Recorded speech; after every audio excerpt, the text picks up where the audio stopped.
Hello, देखिए आपको ना दो चीज़ें पता लगानी है। पहली ये कि क्या 26 जुलाई की रात को काका सोलापुर गए थे, और अगर गए थे तो फिर क्या वो किसी राधे श्याम नाम के आदमी से मिले थे? हाँ, मैं तुम्हें राधे श्याम और काका की फोटो भेज देती हूँ। पता लगाओ कि क्या राधे श्याम और काका को किसी ने भी साथ में देखा था। और काका का पूरा नाम है सार्थक राणी। किसी भी तरह आज, मतलब आज ही मुझे ये इन्फॉर्मेशन चाहिए। और नाम नोट डाउन किया है ना, भूल तो नहीं जाओगे? फिर से बता देती हूँ, उनका नाम है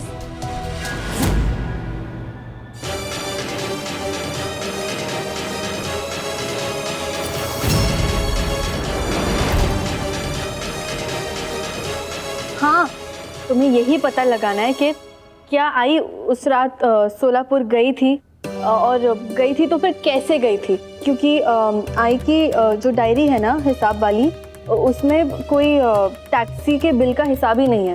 तो तुम्हें ये सब पता लगा के मुझे आज शाम तक किसी भी तरह बताना है। सॉरी काका, वो त्योहार ऐसे बीच में छोड़ के आ गई ना। एक्चुअली क्या है, मल्हार जी के सामने मैं ये सारी इन्वेस्टिगेशन तो नहीं कर सकती। आपको तो पता है ना, वो गुस्सा हो जाते हैं। और आपको ये भी पता है कि मेरा ये सब जानना कितना ज़रूरी है। मुझे आखिर जानना है कि क्यों मेरी आई का नाम इस केस में उछाला जा रहा है, और मेरी आई सोलापुर गई कैसे थी, और उस स्केच आर्टिस्ट ने मेरी आई का स्केच क्यों बनाया। मैं आती हूँ।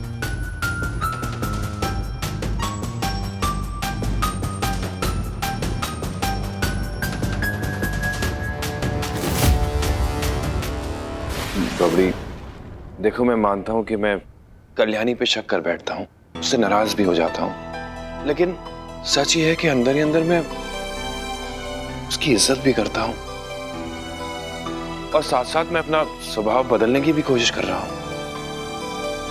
और अब तूने बोल दिया है तो मैं इस बात का और भी ख्याल रखूंगा।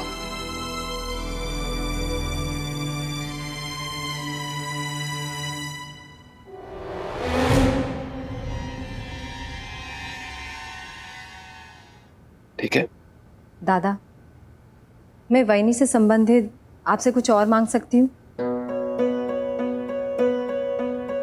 हाँ बिल्कुल। पता नहीं दादा, मुझे कहने का हक है या नहीं, लेकिन फिर भी आपकी शादी को साल भर से ज्यादा हो गया है, लेकिन फिर भी आप सोफे पे क्यों सोते हैं?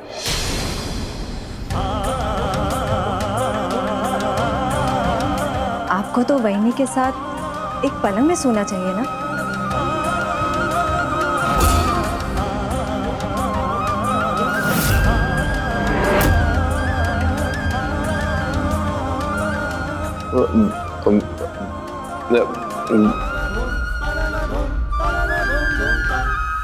स्वरा, वो क्या है कि वो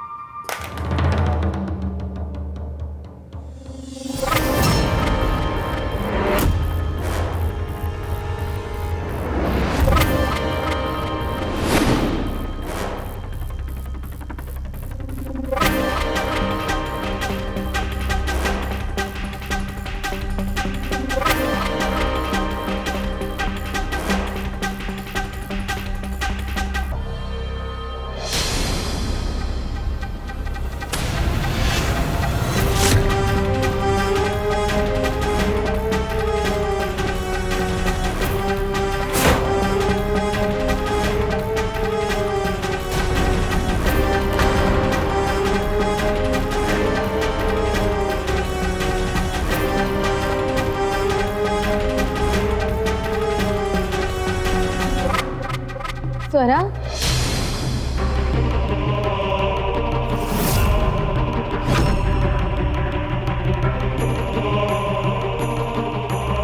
बबड़ी, स्वरा, बबड़ी तू ठीक है ना? क्या हुआ? स्वरा मेरी बात, स्वरा। बबड़ी, बबड़ी, मल्हार, स्वरा को क्या हुआ? रहने दो दादा। हुआ क्या है उसको? कभी कभी ऐसी अजीब हरकतें करती है ये। भाई लेकिन हुआ क्या है उसको? मैं खुद नहीं समझ पा रही हूँ दादा। अचानक इस लड़की को क्या हो जाता है? अभी तो बिल्कुल ठीक थी। थोड़ी देर उसे अकेला छोड़ तो शायद ठीक हो जाएगी। मैं खुद भगवान से यही प्रार्थना करती हूँ कि मेरी बच्ची जल्दी से ठीक हो जाए।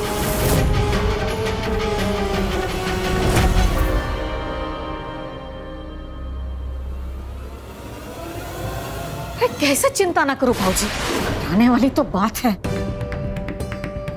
स्वरा ने राधे की तस्वीर बहू के मोबाइल में देख ली है। इसका मतलब तो यही हुआ ना कि बहू और मनोहर को राधे के बारे में पता चल रहा है। अगर स्वरा ने अपना मुंह खोल दिया ना तो हम सब बर्बाद हो जाएंगे। इसलिए कह रही हूँ भाऊजी, स्वरा को मुझे अपने तरीके से काबू में करने दीजिए। मैं उसे कुछ भी कहूँ, आप बीच में मत बोलिए बस। ये कैसा तरीका हुआ? ठीक है, तो हो जाने दीजिए अनुप्रिया की जिंदगी बर्बाद।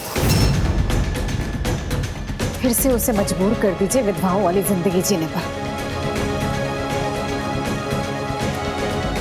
भाऊजी आप समझ क्यों नहीं रहे हैं? मैं हम सबकी भलाई के लिए कह रही हूँ। अगर मैं स्वरा को काबू में रखूंगी तो हम तो बच ही जाएंगे, साथ में अनुप्रिया का सुहाग भी बच जाएगा।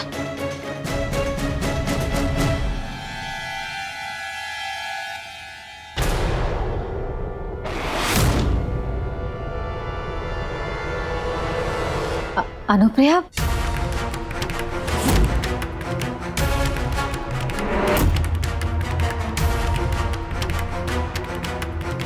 आओ ना।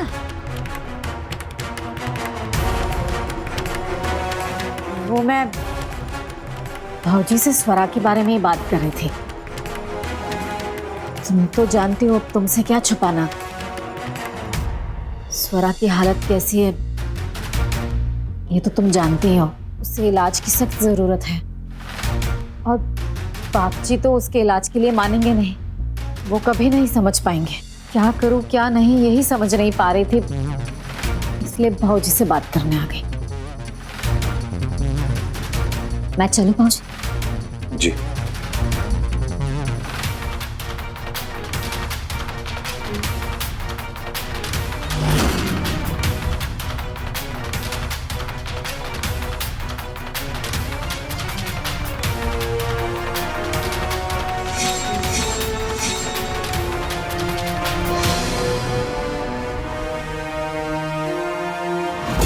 मेरा नाम राधे श्याम है। मेरी जान खतरे में है। सार्थक राणे मुझे मारना चाहता है।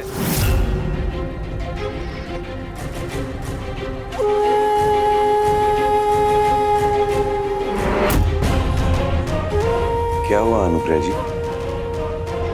आप ठीक तो हैं? परेशान लग रही हैं आप।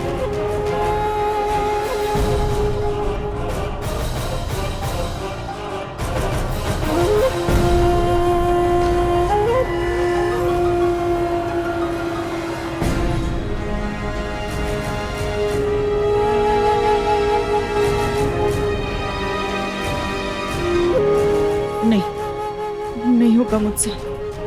ऐसे सीधे कैसे पूछ लूं सार्थक जी से कि राधे की जान को उनसे क्या खतरा हो सकता था। अनुप्रिया जी, सब ठीक तो है ना? अगर कोई बात है तो आप मुझे बता सकते हैं।